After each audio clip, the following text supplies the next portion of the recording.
The alien market was loud and dirty. The air smelled like smoke and oil. People from many planets walked through the narrow paths, shouting prices and arguing over useless things. No one noticed the two small alien girls sitting near a trash bin. Their clothes were torn, their eyes were empty. They looked more like shadows than living beings.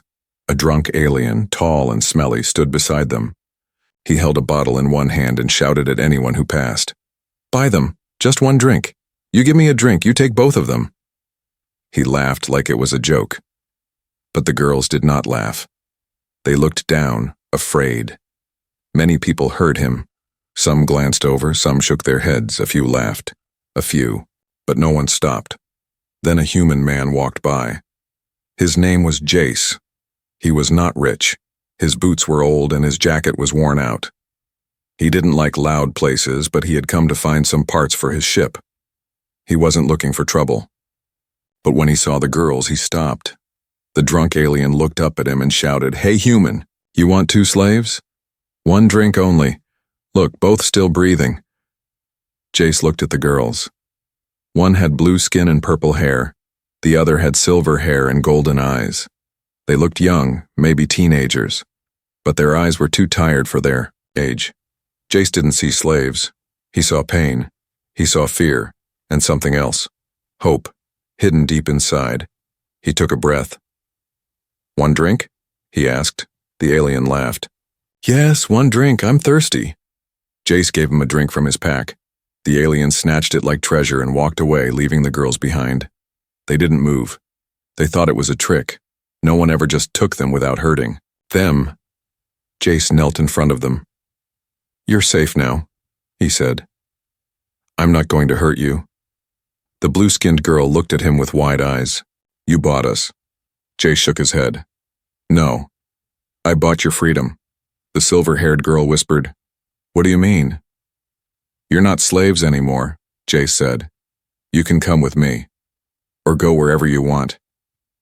They looked at each other. They had never been given a choice before. Their whole lives were chains, orders, beatings. Now a man they didn't know was offering freedom? They stood up slowly. They didn't believe him. But they had nowhere else to go. So they followed him. As they walked, people stared. Some pointed, some laughed. "Look at the human and his toys," one alien said. "He thinks he's a hero." Jace said nothing. He didn't care what they said. Back at his small home, he gave them food.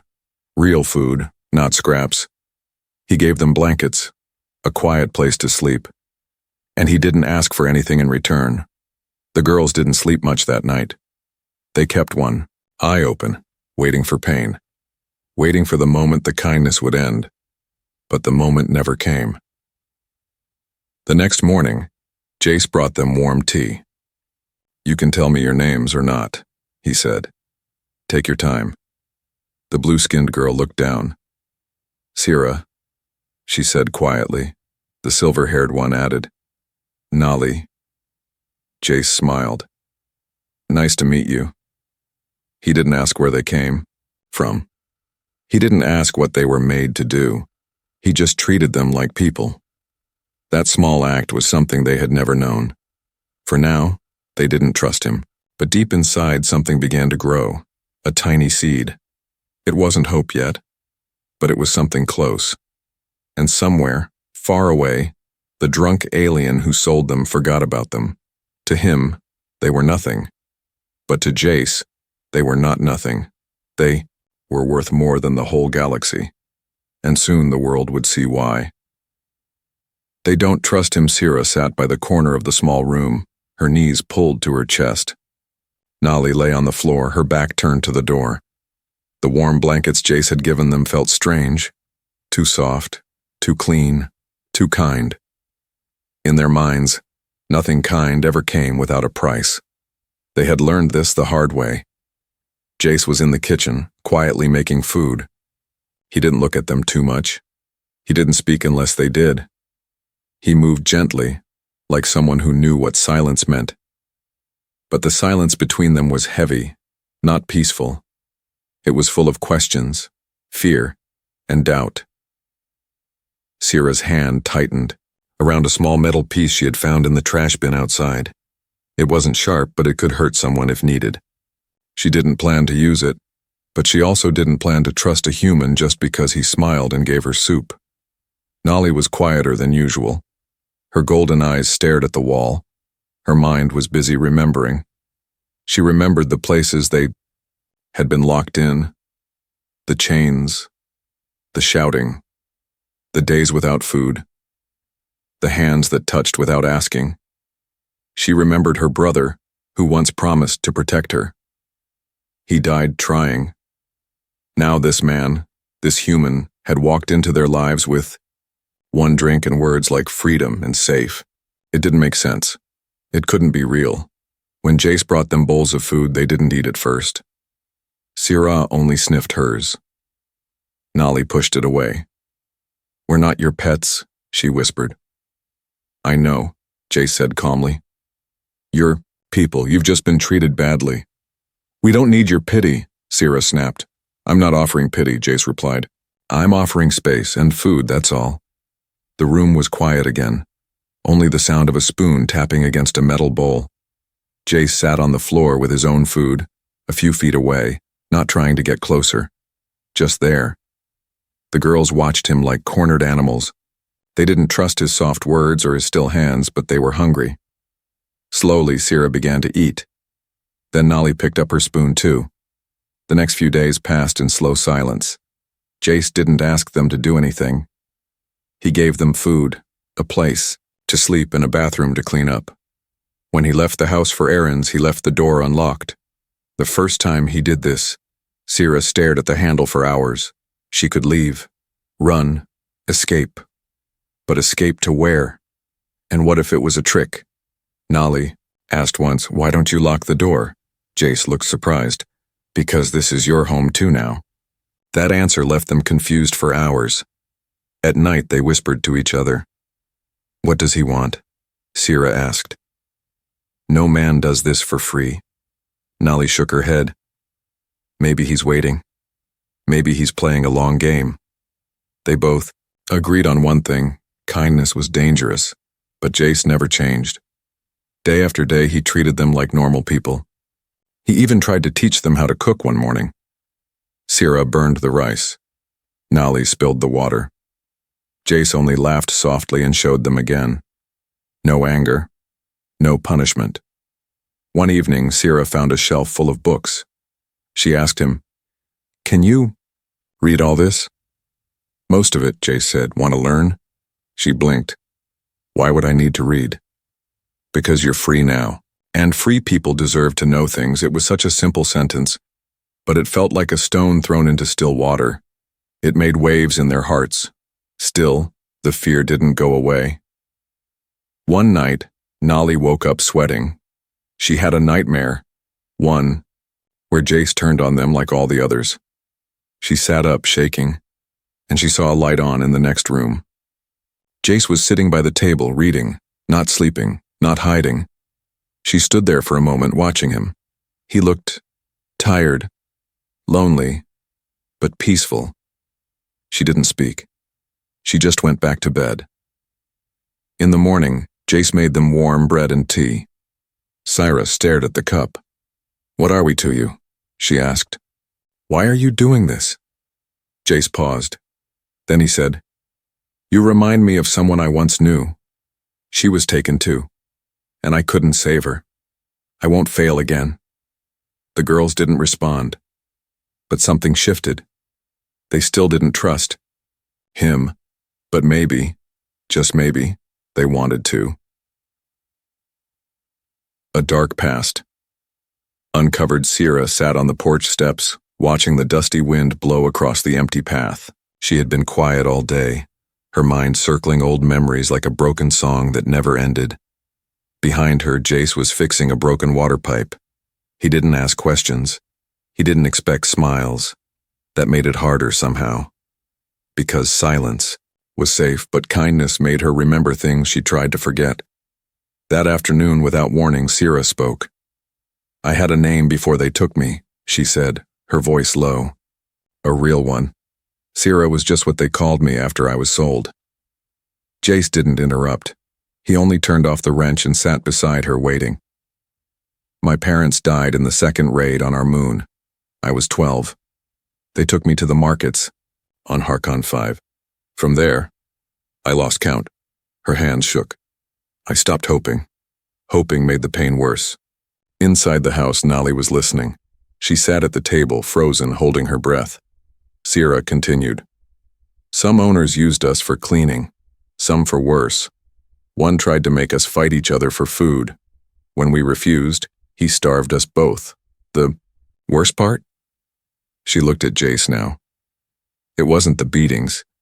It was how they laughed. Like we were animals.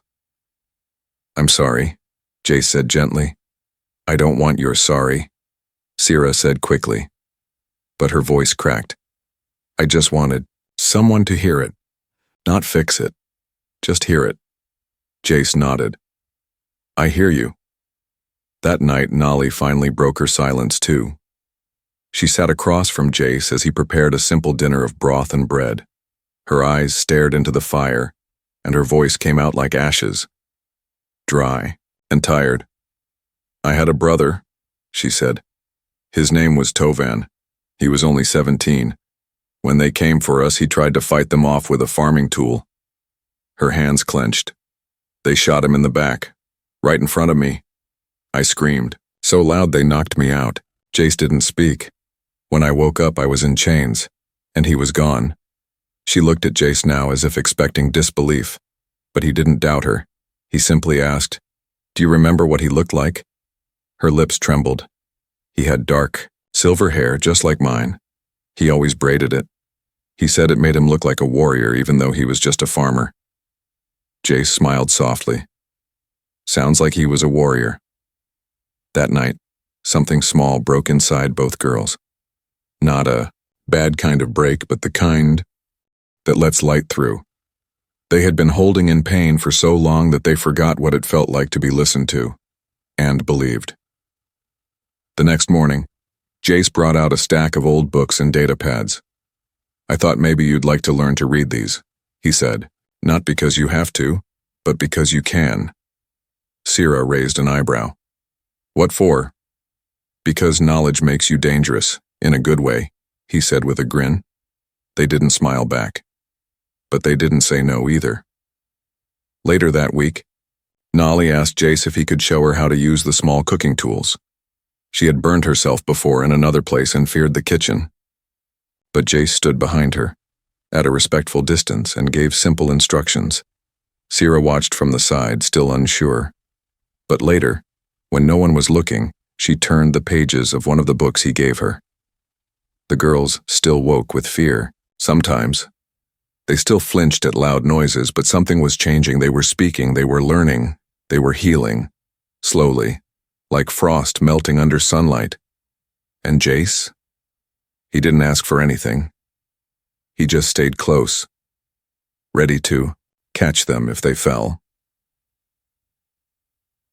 The law comes knocking. For the first time in weeks, laughter touched the corners of Jace's home. Nali had managed to flip a flat cake without burning it, and Sierra, sitting cross-legged with a data pad, had finally read a full paragraph without help. It was quiet joy, like a small flame in the cold, but beyond the thin walls, danger was listening. In the same neighborhood where no one had cared when 2 alien girls were sold for a drink, some now began to whisper. Whispers turned to reports. One bitter neighbor, jealous or afraid, called the local patrol.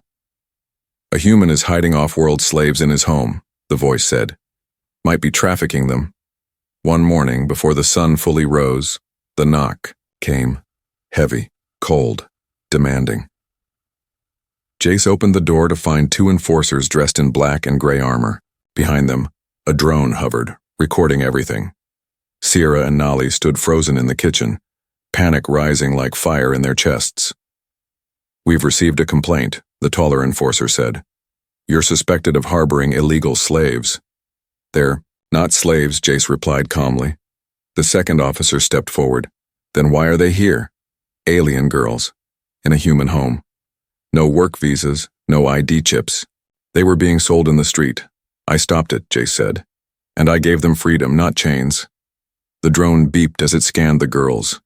Sierra stepped in front of Nolly, her body tense, ready to run or fight. Don't touch her, she said. Her voice was sharp, but her hands shook. Look at that, one enforcer muttered. Already trained to defend their master. Jace raised his voice now. I'm not their master. I'm their guardian. They stay here by choice. The drone finished, scanning. No illegal chips, no ownership tags, but also no proof of citizenship. That meant trouble. Do you have any records? The lead enforcer asked. Jace pulled out a small digital drive. This contains a signed testimony from the vendor who sold them. It shows I made the trade and immediately removed their status as property. I've filed for emergency guardianship under Article 9X of the Interplanetary Rights Code. The enforcers exchanged looks. One checked the drive. The law was real, but rarely used. Most didn't care enough to bother. But Jace had done it, legally and completely. After a pause, the first enforcer said, You'll be monitored. If we get another report, we'll come again. Fine, Jace replied. You'll see the same result. They turned and left. As soon as the door closed, Nolly dropped to her knees, breathing hard. Sierra stood still, fists clenched, face pale. We're going to take us, she whispered. But they didn't, Jace said, because I made sure they couldn't. You could have given us up, Nolly said, voice cracking. It would have been easy. Jace looked at them both. You're not something I want to get rid of. You're someone I want to protect. There was a long silence. Then Sierra said quietly, No one has ever said that to me before. That night, they didn't sleep much. But they didn't shake from fear either.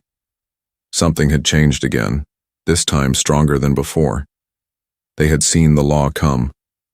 And they had seen someone stand for them, not because he had to, but because he wanted to. And that made all the difference. A dangerous offer. The sun had barely climbed over the hills when a knock came again, but this time, it wasn't the law. It was quieter, smoother, almost polite. Jace opened the door to find a tall alien standing there, dressed in fine black robes, his face hidden beneath a silver hood. His smile didn't reach his eyes. You're the human who bought the two. Girls for a drink, the stranger said, his voice soft like poison. Impressive, clever, very economical. Jace didn't respond. He stood still, waiting. I've heard they're doing well, the alien continued, stepping closer. Healthy, walking around with pride. Rare, that kind of spirit. Especially after where they came from. He paused. I want them. Jace's eyes narrowed. They're not for sale. I'll pay 10 times what you paid. No questions asked, no paperwork needed. They're not things, Jace replied coldly. The alien's smile faded. You're letting emotion get in the way. They're damaged. You could make a clean profit and walk away. I don't care about profit. The alien stepped back, but his voice turned cold. You'll regret saying no. The door slammed shut. Inside, Sierra and Nolly had heard it all. You knew him? Nolly asked. Jace shook his head. No, but I know his type. That night the air felt heavy. Jace double-checked the locks, something he never used to do. He told the girls not to open the door no matter what. Then he stayed up late, watching shadows move across the yard. Around midnight, the first sound came, a soft scratch on the window, then another. Moments later, the back door shook. Jace was ready. The attacker kicked the door, but Jace tackled him before he could enter. They struggled in the dirt. The intruder had a blade. Jace's arm took the hit, but he didn't. Stop. He slammed the attacker into the wall, knocked the blade aside, and dragged him into the open. A neighbor turned on their light. The attacker ran. Jace fell to his knees, bleeding. Sierra rushed outside first. Her hands trembled as she grabbed a towel to stop the bleeding. Why would you do that? She cried. He could have killed you. Because you're worth it, Jace whispered through pain.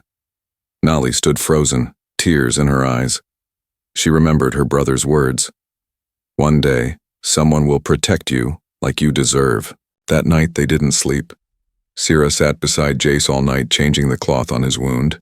Nolly sat close too, not saying much, just watching his chest rise and fall to make sure he was still breathing. Neither girl had ever been protected before. Not like this. Not by someone who could have walked away but chose not to. In the morning, when Jace finally opened his eyes, Sierra looked at him and said softly, "You don't have to say it." Jace smiled weakly. "Say what?" "You already did. With your blood." That day something else changed. Not in the air, not in the home, but in their hearts. Because now they weren't just being protected, they were beginning to feel like they belonged. The girls take a stand. The sun rose slowly over the dusty streets, casting soft light on a home that had once been silent and cold. But now it was alive. Not loud, not perfect, but alive, with something stronger than fear. Jace rested in bed, his arm bandaged, his breath steady but slow. Sierra sat nearby, watching over him like a soldier guarding her captain. Nolly was in the kitchen, carefully pouring water into a pot. The silence was no longer heavy. It was calm. For days, they had only been surviving. Now, they were choosing to live. Nolly stepped outside that afternoon. It was her first time leaving the house alone. Her steps were unsure, but her head was held high.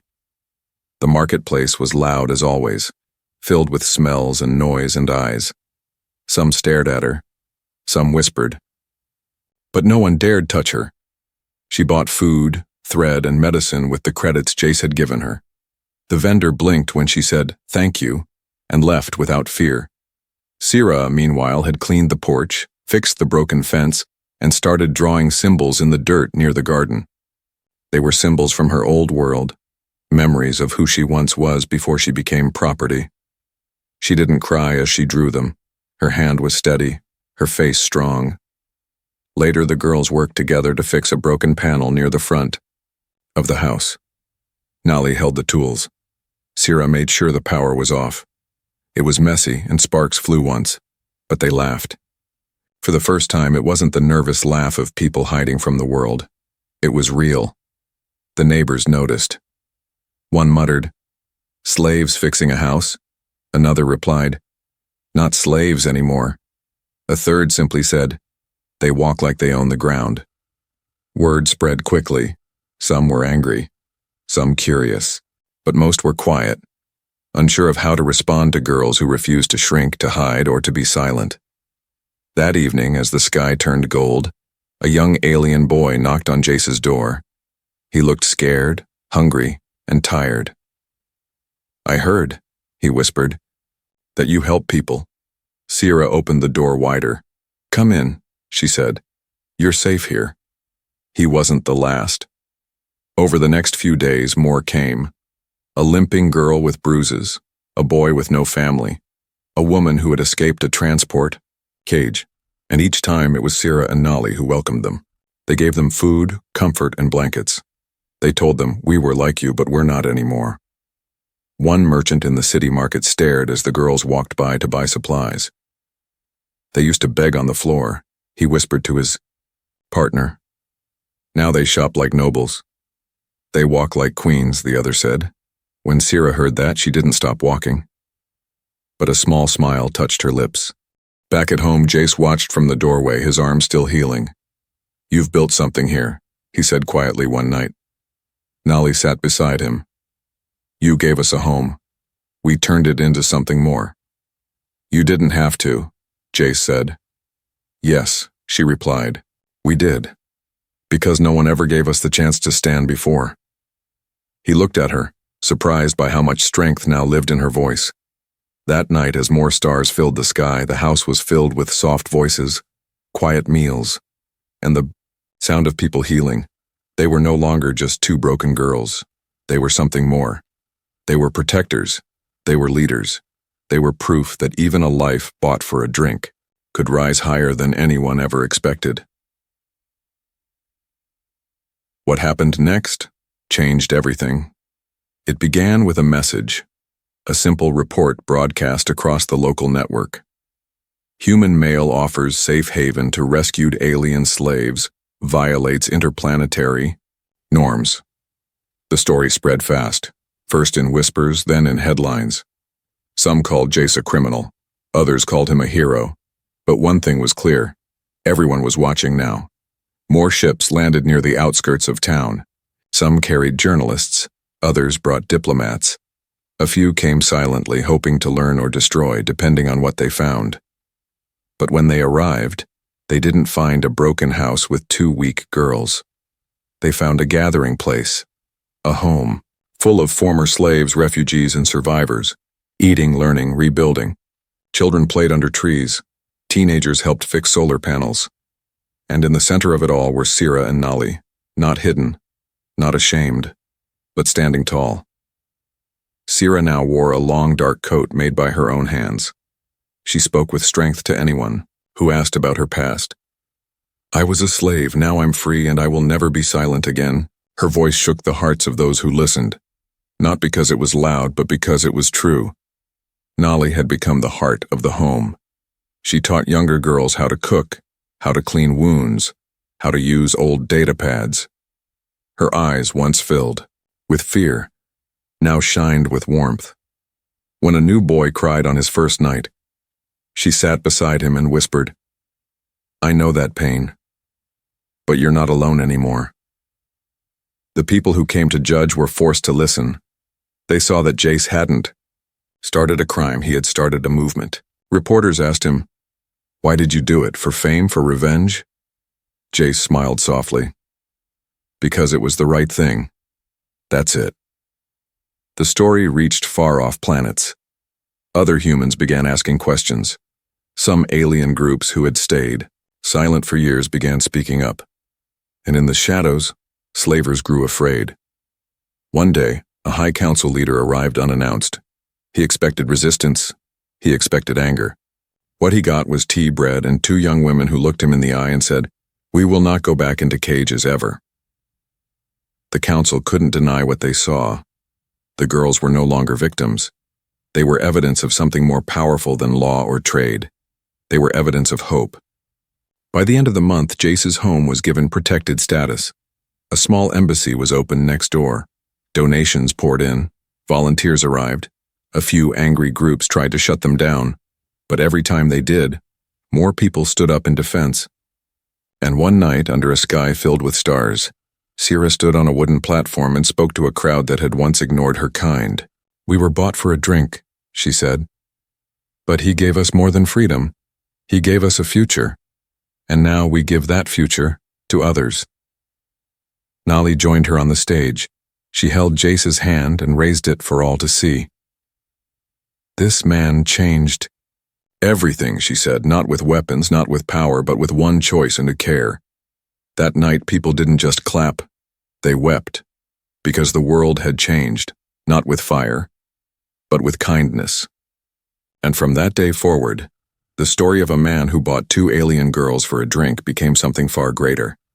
It became the legend of the home that healed the forgotten, and the two queens who rose from ashes to light the stars.